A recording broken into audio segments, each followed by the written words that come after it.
কেমন আছি না? আমরা তো অনেক সময় মনে করি আরে বাবা আমার অল্প বয়স, এই সময় আমি কি দীক্ষা নেব, কি গুরুচরণে আশ্রয় গ্রহণ করব, আমার তো সময় অনেক বাকি আছে বলিব। কিন্তু মানব জীবনের গড়িতে তোমার টাইম দেখে নাও কয়টা বাজে। আমাদের মানব জীবনের বেলাটা যে কখন কার অবসান হয়ে যাবে আমরা কেউ বলতে পারি না। আমরা জানি এই মানবকুলে এসেছি একদিন হলেও সেই মায়ার জাল ছিন্ন করিয়া জন্মের মতো পরপারে চলে যেতে হবে। তারপরও আমাদের এই অপবিত্র দেহটাকে একবার পবিত্র করতে চাই না। ভক্তমণ্ডলী, গুরুচরণে আশ্রয় নেওয়ার জন্য এমন একজন মহাপুরুষ ছিলেন। এই যে কলির যুগে এখন কীর্তন হচ্ছে পদাবলী কীর্তন,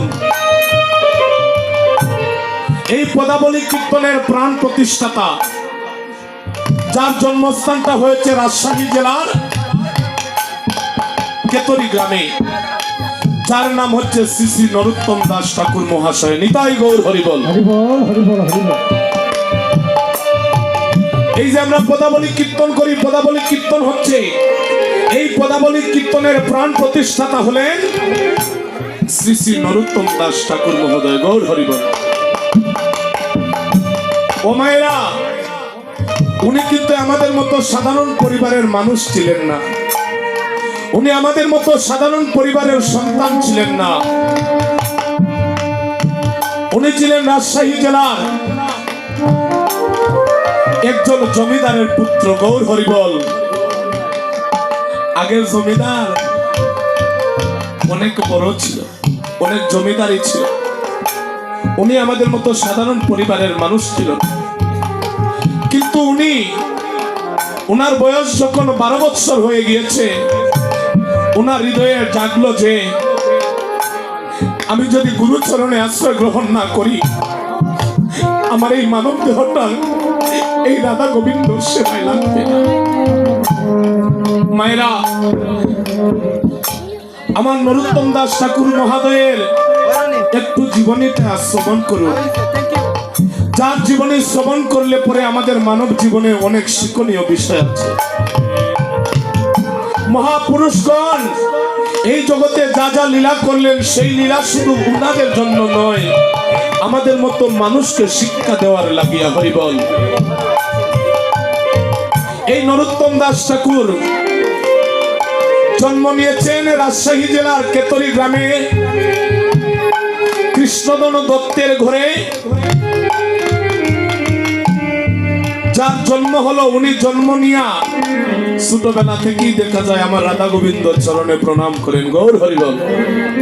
ও মায়েরা, আমাদের বাচ্চারা অনেক বড় হয়ে গিয়েছে, কিন্তু ঠাকুর ঘরে গিয়ে একটা প্রণামও করে। অনেক সন্তান আছে, অনেক সন্তান আছে। মায়েরা লক্ষ্য করুন, অনেক মায়ের অনেক সন্তান আছে, আমি তাদের নিন্দা করছি না। অনেক মায়েদের অনেক সন্তান হচ্ছে, অনেক বড় হয়ে গিয়েছে, কিন্তু ঠাকুর ঘরে গিয়া একদিন আমার রাধা গোবিন্দ চরণে একটা প্রণাম করে নাই।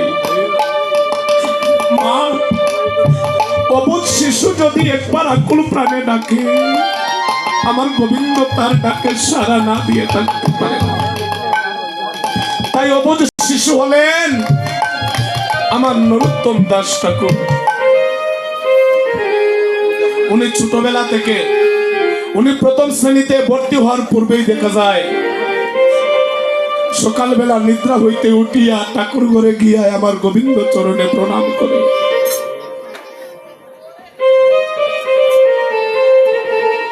একদিন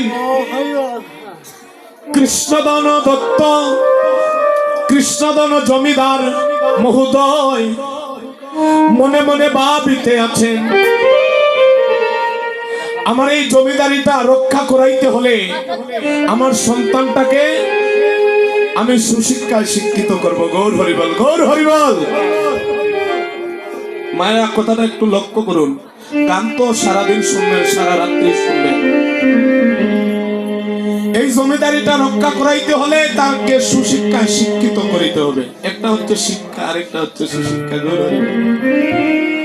তাহলে তাকে সুশিক্ষায় শিক্ষিত করতে হলে তাকে পাঠশালায় পাঠাইতে হবে, স্কুলে ভর্তি করাতে হবে। হরিবল। নরোত্তমকে কুলে নিয়া নরোত্তমের বাবা একজন পণ্ডিতের বাড়িতে গেলেন। সেখানে গিয়া বললেন, প্রভু আপনারা হচ্ছেন মানুষ গড়ার কারিগর, আপনাদের হাতে অনেক ছোট মানুষ অনেক বড় হয়, তাহলে আমার এই নরোত্তমকে একটু লেখাপড়া করাইয়া মানুষের মতো মানুষ করিয়ে দিই, সে যেন আমার এই জমিদারিটা রক্ষা করতে পারে। হরিবল। বালকতা আমার কাছে দিয়ে যান, আমি তাকে লেখাপড়া করাইব, আমি তাকে শিক্ষা দান করব, কিন্তু গ্রহণ করাটা কিন্তু তার ব্যাপার। হরিবল। এখানে আমার অনেক শিক্ষক মহোদয়গণ আছেন।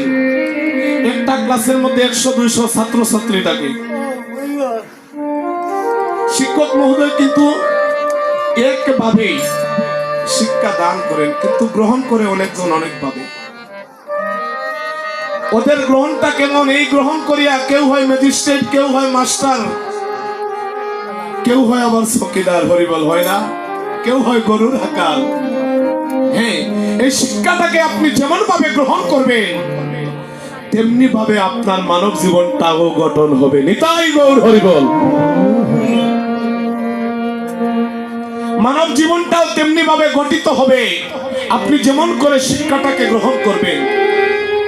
শিক্ষক মহোদয় ওনার সন্তানের মতো মনে করে আপনাকে শিক্ষা দান করছে, কিন্তু আপনি গ্রহণ করতে পারছেন না। ওটা শিক্ষক মহোদয়ের দোষ নয়, ওটা হচ্ছে আমাদের দোষ।